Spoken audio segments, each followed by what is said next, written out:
हैं। 1920 के बाद गांधी के सामने एक सवाल था। वो सवाल था कि देश एक कैसे हो, एकता कैसे हो। और गांधी ने देश की एकता के लिए एक नारा दिया, हिंदू मुस्लिम एकता का, हिंदू मुस्लिम यूनिटी का। बड़ी भूल हो गई।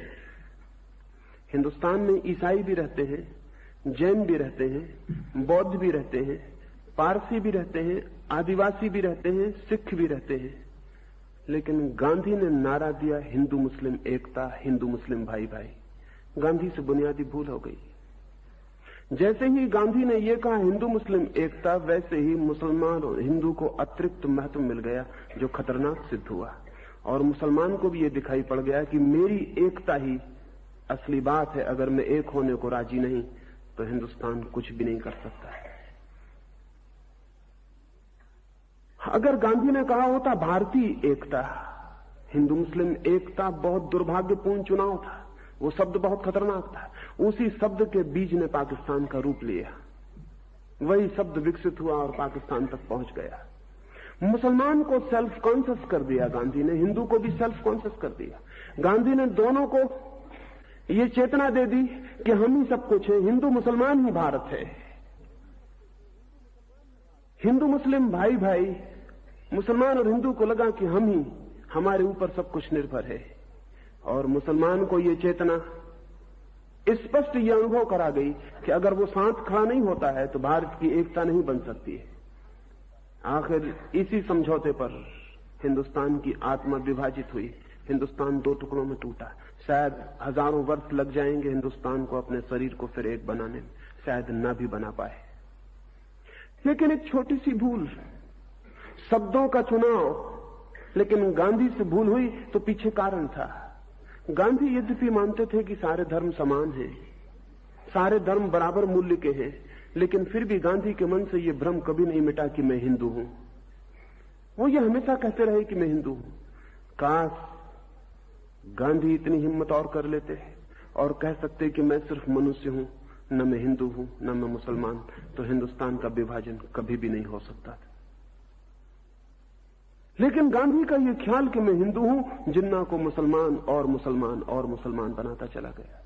पता है आपको, गांधी की मृत्यु पर जिन्ना ने जो ट्रिब्यूट दी, जो संवेदना प्रकट की, उसमें क्या कहा? कहा कि Gandhi was a great Hindu leader. Gandhi एक बड़े हिंदू नेता थे। लेकिन हिंदू नेता कहना जिन्ना नहीं भूला। गांधी भी मरने के पहले वसीयत किए कि मेरी लाश को न बचाया जाए, क्योंकि लाश को बचाना ईसाइयत का रास्ता है। मैं हिंदू ढंग से संस्कार चाहता हूं। मरने के बाद भी शरीर को हिंदू ढंग का संस्कार चाहते हैं।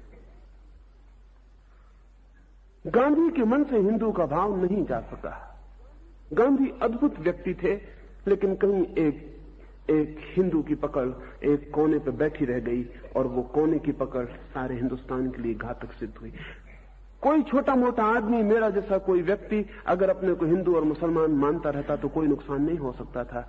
गांधी जैसे व्यक्ति, जो कि सारे मुल्क की आत्मा के प्रतिनिधि थे, उनको ये ख्याल होना कि मैं हिंदू हूं खतरनाक है, बहुत महंगा पड़ गया। लेकिन इसे सोचना जरूरी है ताकि आगे ये भूल बार बार न दोहराई जाए। ये भूल बार बार दोहराई जा सकती है।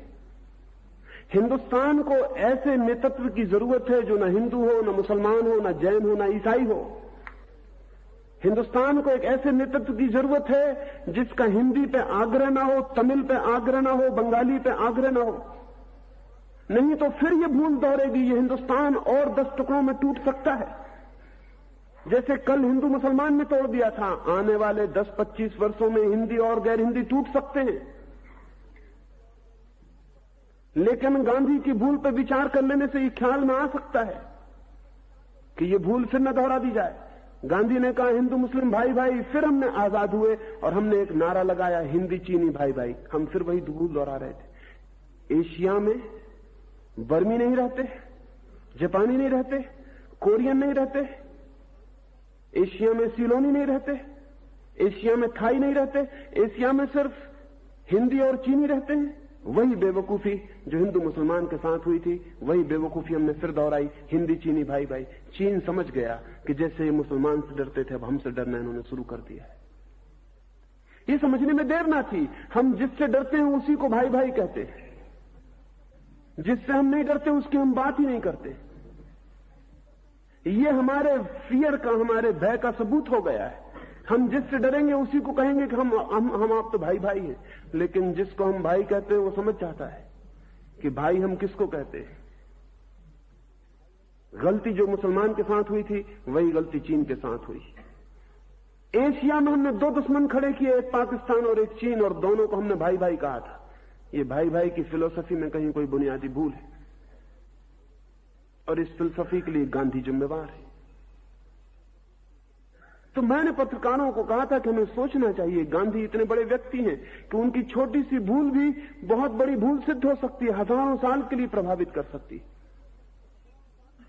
हिंदुस्तान को एक नेतृत्व चाहिए अब, जो न हिंदू हो, न मुसलमान हो, न जैन हो, न जो बंगाली हो, न मद्रासी हो, न उत्तर प्रदेशी हो। हिंदुस्तान को नेतृत्व चाहिए जो हिंदी भाषी ना हो, जो तमिल भाषी ना हो, जो ये दावा ना करता हो कि हिंदी ही, जो दावा ना करता हो कि अंग्रेजी ही, जो दावा पूरे मुल्क का विचार करके करता हो, किसी एक हिस्से का विचार ना करता हो, क्योंकि एक हिस्से के विचार ने हिंदुस्तान के दो टुकड़े करवाए। अब और इस तरह के विचार हिंदुस्तान को अनेक टुकड़ों में तोड़ डाल सकते हैं, और हिंदुस्तान करीब करीब टूट गया है। मुश्किल है इस जोड़ को बिठाना, इस जोड़ को बिठाना बहुत मुश्किल साबित होगा।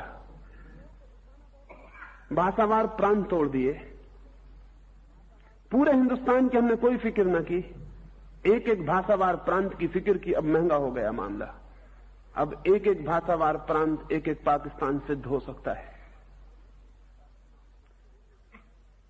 जो हो गया वो सवाल नहीं है, आगे फिर ये पुनरुक्ति रोज रोज होती चली जाएगी।